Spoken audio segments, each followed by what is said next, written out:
Dinas Kesehatan Kabupaten Aceh Barat terus berupaya menekan kasus gizi kurang dan kasus gizi buruk di daerah ini. Berikut laporan selengkapnya.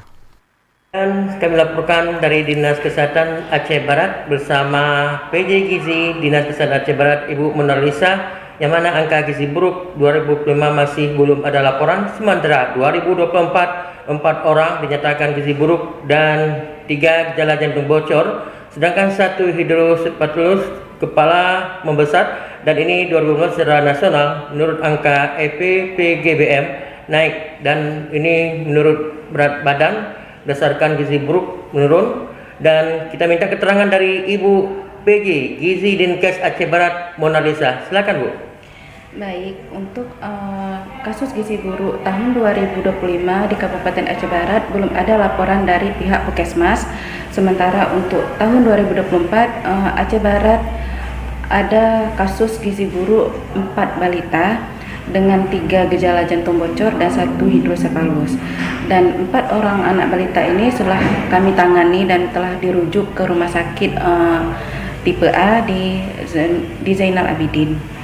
Dan untuk harapan kami untuk kasus balita gizi buruk, kita harap untuk tahun 2025 ini Kabupaten Aceh Barat 0 angka kasus gizi buruk.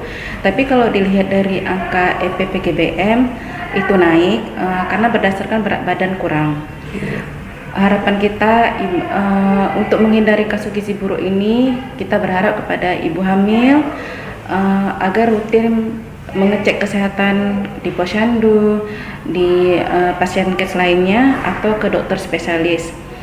Dan untuk selanjutnya setelah diketahui, kita harap ibu-ibu dan keluarga besar untuk mendukung, mensupport ibu hamil agar jangan stres, pola makannya dicukupkan, dan jangan lupa mengkonsumsi tablet tambah darah. Baik, itu pendengar, dan harapannya bagaimana ibu hamil ini selalu mencek kesehatan baik di posyandu maupun di puskesmas, dan juga dengan suplemen vitamin serta makan sayur-sayuran, buah-buahan demi untuk mencukupi gizi anak sehingga tidak terjadi gizi buruk. Ini harapan, dan semoga Aceh Barat terbebas dari gizi buruk untuk ke depan.